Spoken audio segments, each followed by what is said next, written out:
The following program was produced by an independent community producer. The opinions expressed do not necessarily reflect those of the ECAT staff or board of directors.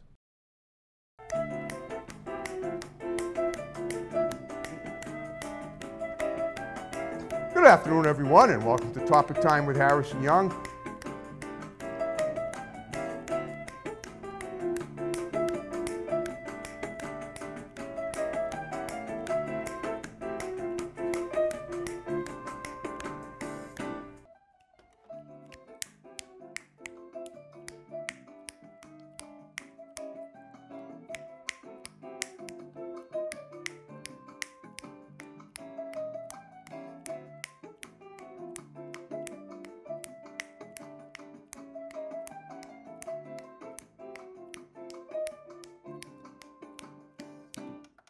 Good afternoon, everyone, and welcome to Topic Time with Harrison Young.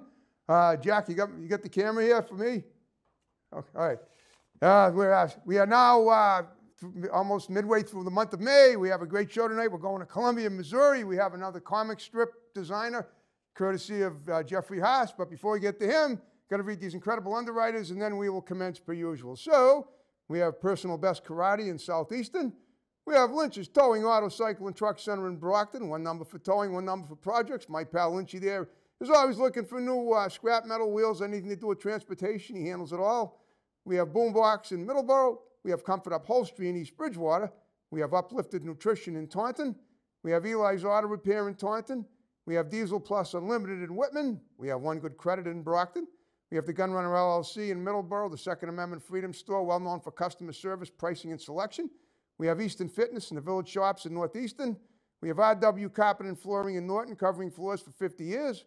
We have A1's Tire and Auto Center in Brockton, always in search of new service writers and techs. And even if you don't know how to do it, send someone by that does. We have Countertops Express in North Attleboro, experts in the installation and removal of quartz and granite. We have the Barber Shop in Whitman on Route 27, just south past the center. Debbie does a great job in that little building. We have DNS Auto Works and Collision Specialists in Abington on Route 58. We have Grant's Rental in Bridgewater. We have Doggy Boutique, all-breed professional grooming for dogs and cats, run by my great next-door neighbor, Debbie Siddell in Brockton. We have Joe's Diner in Taunton, and we have Haven Psychiatric Services right here in the building at 50 Oliver Street Northeastern. I want to thank you guys very much. And now, Justin Koch, is that it? Is that your name, sir? Okay, and he's a comic strip designer, and we're going to look at some of his work. We're going to edit some of that in, and we're going to talk to him. So, Justin, thank you for doing my show today. You look like you had a long day, but the best part of it's coming up now, right? All right, well, tell me about yourself. First of all, tell me about the comic strip that you designed, and then we're going to talk about you and profile you specifically. Okay. Just a bunch of crazy people doing crazy things. Okay. Okay. So, I'm looking at you now, and I'm seeing, you almost look like kind of like a doc stand-up comedian. Have you ever done any stand-up comedy? No, I just write. You just write. Okay, that's fine. I know. You just gave me that impression. That's good, though. I mean, obviously, sounds like the wheels are always spinning in that brain, and sometimes they even collide. But that's a good thing. I love comedy. I watch a lot of it, but yeah, I've never. You never think I'd be very good at stand-up. Okay, but I assume that some of your comic strips are sort of on the dark sense of humor side, right? It's got an incredibly dark sense of humor. Yeah, I mean,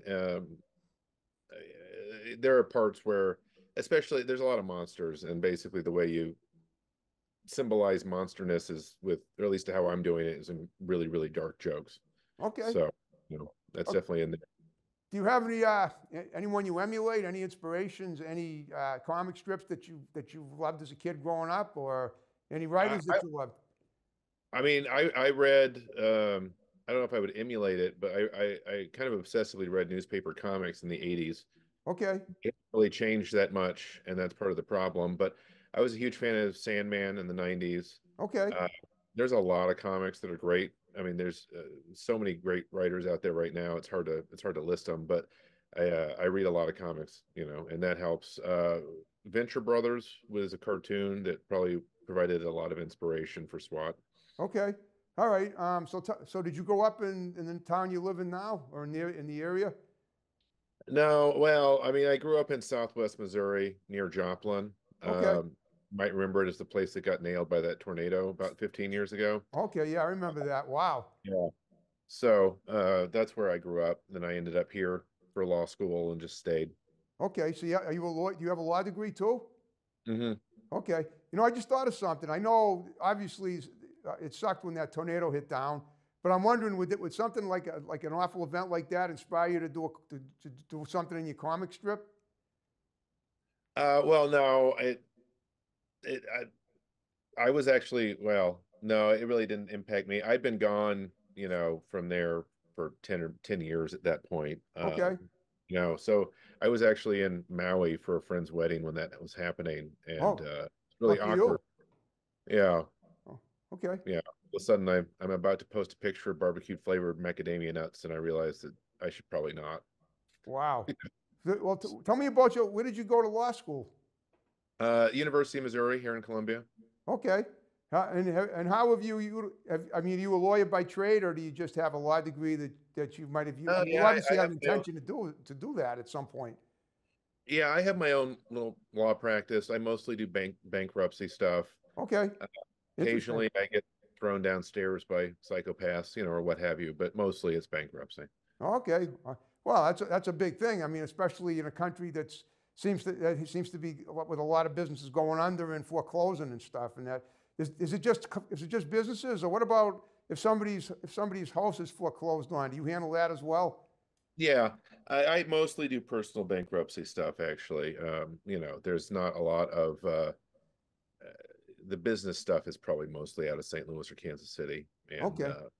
so I mostly just handle personal stuff. Okay. So when did you start doing this comic strip? How old were you? I 40. Really? Okay. So I mean, you don't look much past that now, but It's been, I mean, I think I started in September of 2022 and I finished in September of 2023, more or less. I wrote 36 issues and, wow, you know, 36 issues in a year. That's pretty good. yeah, I mean, it definitely was, yeah, there weren't any breaks. Since I finished it, I've kind of slowed down a lot creatively. It's like I feel like when you usually take a break after, you finish a big project, but this one was especially huge for me. So it's been a long break. You needed a rest. That's a lot of work. 36 issues in a year. I mean, if you average that out, that's like so that if you figure out there's 12 months in a year, that means that you've done like three. That's like 3 issues a month for a year, right? Something like that. Yeah, That's a lot of yeah, work, man. Hey, listen, that would burn me out, but obviously, you got to rest. You got to take a breath, and then when you're ready to resume, you will. yeah. But you always feel guilty because I mean you have to kind of flog yourself to stay on it because Oh, I know. so there's always the I could be writing right now thing, but sometimes there's just nothing there. Well, that's why Uh, you got. Well, I know. I'm writer too. Listen, I've written a couple of books. I've never done comic strips. I can't draw to save my life, but I never thought, you got to just you got to let the ideas flow when they're ready. I did a book of short stories in the '90s that I began at the beginning of the decade, and then it sort of coincided with the end of the century because it came out at the end of 1999. But I had no idea when I started, and I took a break too, but I had no idea that I would eventually um, pass muster to make a book. It got to the point around 1997 where I just really started, ideas were just flipping and flopping through my brain left and right, so I just went with them. And at some point, that'll probably happen for you too. But in the meantime, just savor what you've done already. That's pretty impressive. well, thank you. Yeah. I'm Well, very proud of it. It's definitely the greatest thing I've ever done, for whatever that's worth. there's plenty more. I mean, don't it may be, and it probably is the greatest thing you've ever done. But you know what? There'll be more great things that you will do. That you'll be saying the same thing about at some point. Hopefully. That's how life works. As someone who's been on the other side of it, of the low end of the totem pole, I know how it is to be successful when you never think you're going to be, and I know how long it takes, and I know how much frustration you go through when until you do something like that, because you were already, you said you didn't start till you were 40, and then you suddenly had an epiphany one day and said, "Oh, I'm going to create this," Well, I've been writing my whole life. I just switched to comics. I mean, I'd spent my 30s writing like 9 novels. okay, wow, Yeah, so I put the time in, of so course. Well, how old were you when you started? Oh, all right. Well, how old were you when you started writing creatively? I know you said you didn't start comics till you were 40, but how young were you when you started writing? Period. 6. Okay. And what did you start writing at 6? I wrote like I mean, I started writing like, 1-page short stories, the kind of thing you do when you're 6, but I've just always kept doing it, There you uh, go. to some degree or another. And then I got really serious about it probably around 28. So, 15 years ago. Okay. Did, did you now when you were at college at UMiz, right? Is that what it's called? Is that the short way of saying University of Missouri? Now, MU. Yeah, MU. Okay. Did you do any creative writing there? Maybe did you ever do journalism, write for a newspaper? Yeah, I had an English degree. Okay. Never actually worked at the paper, but yeah, I did creative writing classes there and stuff like that. I don't know that I wish I'd been older when I think I would have appreciated being an English major a lot more if I'd done it later. I was just not really ready yet at 18 to read Faulkner and, Okay. do stuff with it. But it was I'm I'm an English major that doesn't regret it. Okay. Do you have a big family? Do you have wife and kids, or are you kind of? Yeah, I have one son. He just turned 8 yesterday. Congratulations. Yeah, thank you. Cool. Time flies, It right? does. It doesn't feel like it's been 8 years, but it also feels like it's been my entire life. Okay. Is he? That makes sense. He must. Now I'm kind of getting the sense that that somehow maybe did you write it? Did you write anything just to try to for his enjoyment at the beginning when you started this, just to see? Just it sounds to me like maybe he was an inspiration to you to write this stuff at first. Well, I mean, it's definitely not appropriate for children. Oh, So okay. Well, I don't know. Well, okay, but not all parents feel that way about whatever they write. I mean, I know you like comedy. You know who Sarah Silverman is, the comedian? yeah. She's my cousin. Oh wow. Yeah, Okay. no. Well, the reason I'm bringing her up is because her father, who just passed away recently, when she was a baby, he would say the most inappropriate things around her just so she'd mimic him. The Yeah. most vile, disgusting, vulgar words that he could think of, and look where she is now. So not all parents raise their kids like Jack Yeah. and Jill went up the hill. You know what I mean? Yeah. Well, we have a little bit of that where I think he's kind of picked up my roast tendencies Okay. and tries to use them at school, and it's not working out. So Oh, we're trying really? Oh, gee. Oh, okay. to read what time, when to roast and when to not is so yeah. I mean that's an interesting thing. I think probably most of the time it doesn't lead to a successful career in comedy. It just leads to being foul-mouthed, but I don't know. Well, it all depends. I mean, of course, it's all. Listen, there are always going to be complications that arise. But if somebody has a yearning for success, and they keep trying different things, then eventually, most likely they're gonna strike oil somewhere, or gold or something like that. I mean, I'm using a metaphor here, but that's not uncommon. That happens a lot, and obviously right now you give it time. I think your son's he's gonna be creative in his own way. Probably a lot, you'll be his inspiration. It may take a few more years. It may take whatever it is that he has to go through, but I think it'll happen. I've been around the world, and I've been around on this earth almost 65 years, and I kind of know how that plays out. All right. Well, so how long have you owned your law practice for? 14 years. Okay. Did you pass? Did you pass the bar with one try? Yeah. Okay. And in Missouri, it's a pretty basically if you study, you pass. If you don't, you don't. Well, Like it's pretty much like that everywhere. My brother has a law degree too. We took him 3 tries. He got his law practice certificate. I guess that's what they call it. In 1998. So he he worked for our local mayor for a while, and now he just does real estate. But he does work for the city, the county clerk in Plymouth County of Massachusetts. It's funny, you don't have a dialect that's akin to that part of the country. You sound more like somebody from our area, which is in Boston. Have you you traveled think I have a around? Boston accent? I don't think you do. Okay. I mean, you sound like you could be from around here, like New England. Oh well, yeah. I kind of was born All right, I grew up right on north of the Mason-Dixon line. I think Okay. so it's kind of a mix of Midlands accent and Mason-Dixon. Okay, all right. It just sounds like if I didn't know who you were, I think you were probably in in maybe around Boston right now. If I didn't know, that's why I always ask. It's probably Central Time where you are now, right?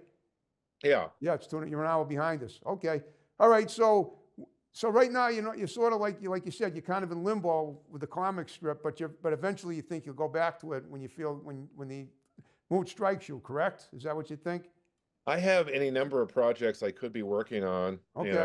they're all fully fleshed out and ready to rock. I just don't quite have, the it's like a well, that Okay. I drained and now it's hopefully filling back up and eventually I'll be able to like, drink again, but for now it's pretty dry. Well, that's That all makes right. You will. So as far as your illustrations, do you do them yourself, or do you have other people illustrate your I know comic I books? can't draw anything. I Okay. definitely hire artists. Rachel Disler is the artist on SWAT. Okay. Uh, she's done a great job. She really conveys it's a slightly silly style. Maybe silly is not the right word, but it's a comical style that I think really fits with the mood. That's Uh, perfect. How'd you find her? uh, a friend of mine recommended her. Basically, I think I found Brent Fisher is a guy I've been kind of friends with for a few years now in the comic world, and he usually has a recommendation or two. Okay, that's awesome. All right. Okay. When you, so, do you have anyone else in that group, or is it just what's your name? Rachel Drissler? Is that it? Disler, yeah. Yeah. I'm sorry. All right. Well, it's a hard name. No, no, Yeah, Drissler. Okay. So is she the only one that works with you on your comic strip, or do you have other people as well? DC Hopkins he did the lettering, or he will do the Okay. lettering picked up. I have another series that I'm trying to get going as well, and that's by Leonardo Romanelli, who's Oh, a artist. He's very Italian. okay. Um, he lives in Milan or something like that. Cool. All right. Now, have you ever considered trying to turn your comic strips into into films, like into acted films, acted out films? I think it would have a lot of potential for that. I mean, the comics, they're both visual storytelling styles, so there's a lot of crossover. One if it works in comics, it'll probably be adaptable to a movie. Right. I think SWAT would be awesome as a show. Maybe like an HBO miniseries or something like that. Absolutely. Now, do you know anyone in your area that's good at filmmaking, or do you have any editing, filmmaking and editing experience yourself? I have a friend who has made a couple of episodes of like his own little sitcom, Okay. uh, but I don't know that that would actually be a good idea for SWAT. I think it would probably be too too much to pull off. Really? Okay. Well, all right. Well, then you just got to keep your eyes open. Have you ever? I know you haven't done comedy. Have you ever done any acting yourself? I tried to in high school, and I was so bad at it, I couldn't even get the fat guy roles. So Okay. no. Have have you ever done anything else in entertainment? Have you ever done anything have you ever done any drawing, painting, music, anything like that? No, it's pretty much just writing. You Okay. know, I played the guitar for a while, but once again, I really just didn't have the obsession you need to be good at it. Okay. Uh, so it just ended up kind of wandering off. No, all right. Listen, whatever works for you. Yeah. Um, so how long it took you? You have how many? This is 36 episodes of the same comic strip, but you have another project in mind for. Is this the same? Is this going to be like a sequel to what you've already done, or is this going to be something totally different? Oh no, it's called The Edge of Darkness, and it's its own thing that's 6 issues long. And it's kind of hard to explain, but it's sort of it's the basic premise is that humans have been living underwater for so long they haven't ever seen the sun, and they're sort of running around trying to survive in a very hostile environment. Wow, Um, you know, so underwater, huh? Kind of mhm. like, remember Jules Verne, 10,000 Yeah, Leagues something Under the like Sea. that. Oh, Sorry.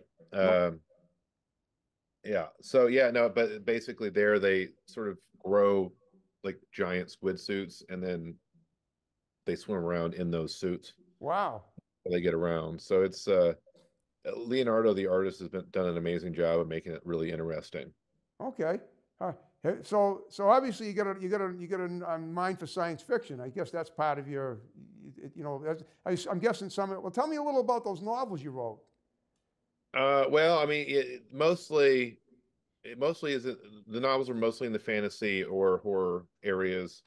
Uh, did do basically the reason I actually finished anything, which is the big challenge sometimes with writing. I mean, you probably know that.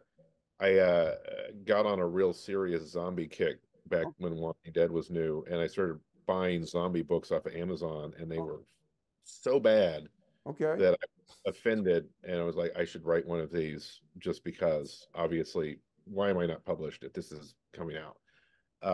So that actually did get published, but in the most pathetic way possible that actually involved me getting money, so it was the start of the end of that Amazon self-publishing uh thing where there was all these publishing houses that were just some dude in their basement throwing stuff onto Amazon. Okay. Um, yeah. But you know what? You know what you could do? So now, right from hearing this, what you just told me, it tells me you were at a crossroads. You could either say, "Oh, zombie stuff is BS. It sucks. It's people trying to write it is aren't going anywhere." Or you could say, maybe if I did something with it, I could probably do something. I could revolutionize it and make it positive and make it work. You know what I'm saying? So that's something that. That was exactly the idea, but I've kind of learned you shouldn't go in with the idea of I'm going to fix it, right? You should do it because you want to do it, and you're writing for people that you want to, Okay. uh, you know, that you respect, I guess, right? So trying to come in and save a genre was just stupid. It never works, and no one appreciates it. So just find an audience that you really want to talk to. Okay. Well, I mean, that's true, but you could always think, I mean, if you thought to yourself, well, why are you, if you asked yourself, why was this not entertaining? What would have changed? Is there anything I could do that might make it entertaining? Or what would have made it entertaining for me?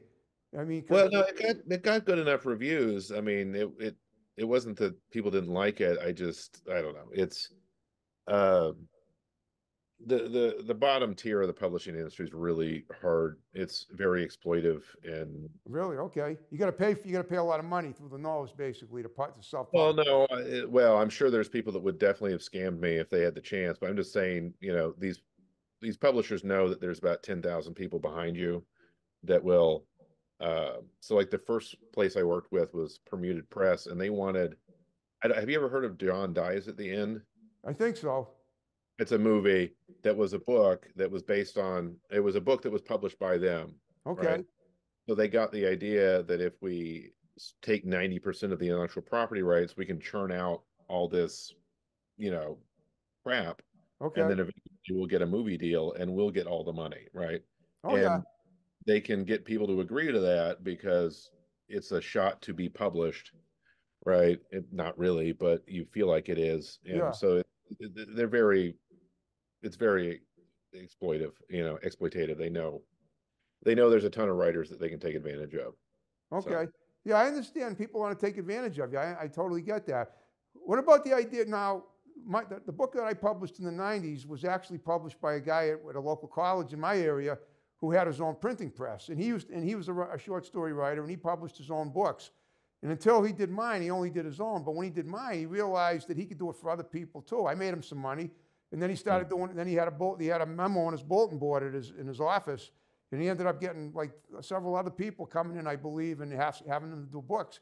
So what about that? Now, when you self-publish, you go through one of those, like not Amazon, but a private printing company, right, or a publishing no, company. I've never self-published. I Oh, always get paid, oh, you did. but the smallest possible amount of money, right? Um, yeah, so I don't know if that's even a thing anymore. I stopped doing it ages ago because it was like it's not hard to get published in that world, but it's hard to produce good work, and the amount of money you get is so pathetic that it's really not, you Oh, know. okay. So what about, well, who does, so is that because they don't do the marketing for you? Is that it, or?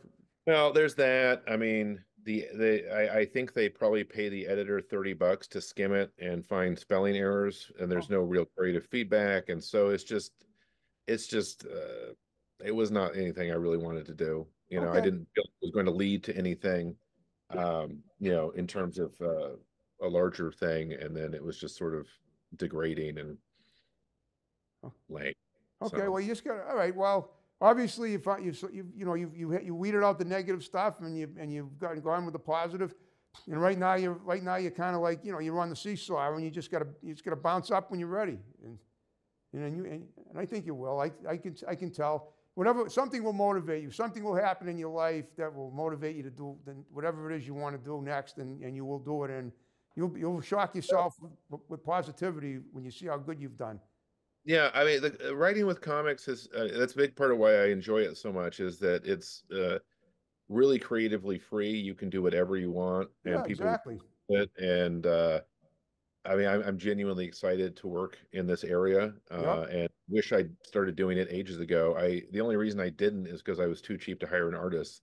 Okay, And well, well, there you go. But eventually, I'll think like a fine wine. Nothing happens until it's ready. yeah, On that note, we're under 5 minutes. I hope you enjoy talking to me. yeah, it's been fun. Oh, thank you. All right. So what I want you to do in the remaining time is give shouts out to people that are going to see the show. You can start with your child, your son, or your illustrator, and then we'll condense them and we'll wrap it up with my snap and the way we began it. So go ahead. Okay. I don't know. Shout out to Michelle. She's been a huge support over the years. She's a dear friend of mine. Zane, my son, Alicia, my wife, Cody, Rachel, the artist, and maybe DC. I Okay. doubt he'll like to watch it, but sure, why not? Okay, great. Now, before we wrap it up, is there anything coming up on the horizon that you want to mention that you might have overlooked that you think might be pertinent? If not, that's fine, but I just want to make sure we cover everything. Yeah, actually, I mean, we need to cover this. So what we're doing right now is it's out with publishers, and hopefully we'll be hearing back soon. But now we're doing a Zoop campaign to raise money to draw the first issue. So if you go to the zoop.gg website, zoop.gg, you'll see SWAT there in the upcoming projects. And if you wanted to sign up for a notification for when it comes out, I would really appreciate it because they want you have to hit a certain threshold there before they're gonna like launch the campaign. So that's where we're at right now is we need signups and to generate interest. Okay. All right. Well, if you had a good time with me, what I'd like you to do is I'm getting more guests from word of mouth than ever before. Spread the word about Topic Time. If there's anyone you think might be a great guest for my show, refer them to Jeffrey Haas. He's the guy that set our interview up, and he'll set up something with them too. All right, great. I always prefer the in-person interview, but Zoom can work as it obviously has here. Yeah. All right. I have one last favor to ask. When we wrap the show up, will you stick around and I'll let my tech guy take pics for Facebook? I don't know are you on Facebook? No. All right, but I still want to do a pic so that people will know that I had you on my show. Is that okay? Yeah, absolutely. All right. We're going to wrap the show up now. You ready you can snap along if you want. And then that's Okay. it. All right, folks, we're going to wrap up another great episode of Topic Time, snapping out and rolling on. See you next time. Here we go.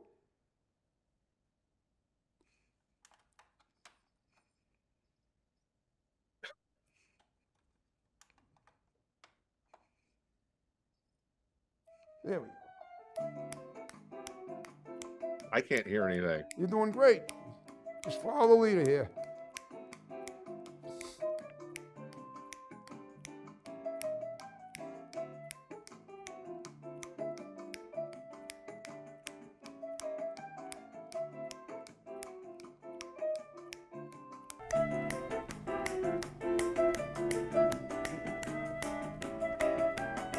Good afternoon, everyone, and welcome to Topic Time with Harrison Young.